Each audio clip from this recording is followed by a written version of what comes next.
Assalamualaikum warahmatullahi wabarakatuh. Hai teman-teman semua, apa kabarnya? Semoga teman-teman dalam keadaan sehat walafiat ya. Buat teman-teman yang udah sering mampir di channel kami, Bunda ucapkan terima kasih. Dan buat teman-teman yang baru saja nonton video ini, Bunda ucapkan selamat datang. Di video Bunda sebelumnya, Bunda menjanjikan ya mau membahas tentang decluttering. Tapi karena kita sudah berada di penghujung Ramadan dan sebentar lagi kita menyambut Hari Raya Idul Fitri, Bunda izin sebentar ya untuk membahas topik hari ini. Topik hari ini adalah tetap mindfulness saat Lebaran.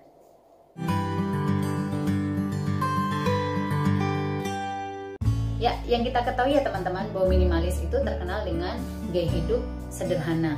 Ada juga orang yang mengatakan hidup berkesadaran atau mindfulness. Nah, ketika Lebaran, Bunda merasa kita itu sering melebih-lebihkan sesuatu, beli sesuatu yang berlebihan gitu. Maka dari itu, Bunda akan membahas bagaimana kita tetap mindfulness saat Lebaran. Tanpa berlama-lama lagi, yuk kita bahas poin-poinnya. Yang pertama adalah sadar masih ada pakaian bagus dan bersih di lemari. Tanpa kita sadari nih, kalau mau Lebaran kita pasti beli pakaian baru, segalanya baru, baju baru, jilbab baru, mukena baru, tas baru, sepatu baru, sajadah baru, semuanya baru. Seakan-akan yang menempel di badan kita ketika Lebaran itu harus semuanya baru. Jadi Bunda merasa kok kayaknya Lebaran itu menjadi ajang untuk pamer gitu. Padahal sebenarnya ketika kita buka lagi lemari kita, masih ada kok baju yang bersih, yang masih layak pakai, yang masih kita bisa gunakan ketika Lebaran nanti. Nah, menurut Bunda ini poin penting sih, karena rata-rata itu kalau Lebaran tuh semuanya baru gitu. Jadi alangkah baiknya ketika Lebaran kita masih bisa menggunakan pakaian yang lama yang masih pantas kita pakai dan akhirnya tidak menumpuk barang. Pengalaman Bunda pribadi, Bunda udah 3 tahun ini Bunda sama Ayah tidak membeli pakaian baru lagi teman-teman. Karena Bunda merasa nih masih ada pakaian bagus dan bersih kok di lemari yang masih bisa Bunda pakai. Sadar akan kapasitas perut. Ayo, di sini siapa yang kalau Lebaran nih di meja makan semuanya ada, dari rendang, opor, soto, pecel, belum di meja tamu ada kue kering, kue basah, kerupuk dan segala macam gitu yang tanpa kita sadari terkadang makanan-makanan itu malah justru nggak kemakan semua, malah justru ada yang kebuang seperti itu. Padahal kan kita tahu ya kapasitas perut kita ya segini-segini aja. Terlebih kalau habis kita berpuasa 1 bulan, Bunda merasa sih kapasitas perut kita itu malah sebenarnya lebih berkurang gitu. Karena kita terbiasa makan sedikit gitu. Jangan sampai ketika kita Lebaran kita hantam semuanya di perut kita, yang nanti akan berakibat buruk pada kesehatan kita. Dan yang kita tahu banyak orang di luar sana yang tidak bisa makan, yang tidak bisa membeli meskipun sesuap nasi gitu ya, yang malah kita sendiri ngebuang-buang makanan itu sendiri.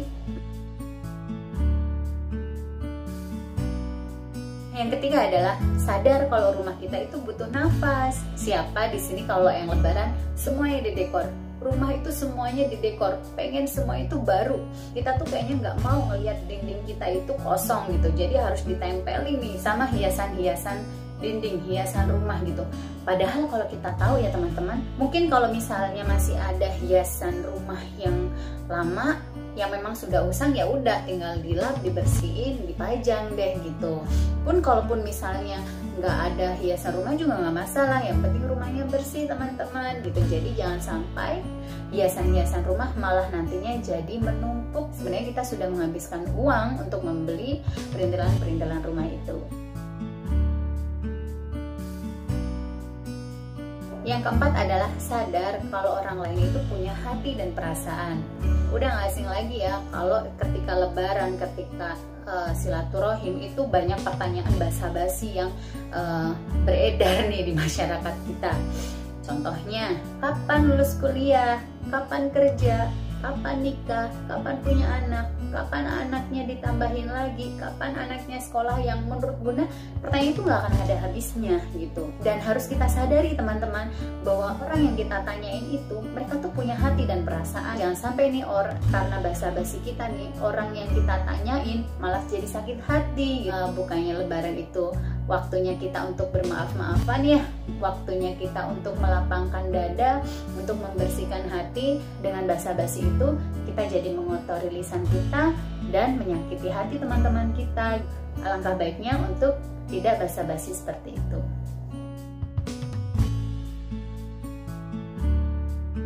Yang kelima adalah sadar berinvestasi.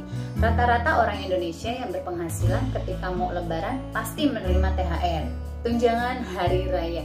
Dan siapa di sini yang kalau lebaran THR-nya udah nggak bersisa, muap gitu aja. Memang betul kita ngasih THR ke ponakan-ponakan kita, saudara-saudara kita, dan saudara-saudara yang memang membutuhkan.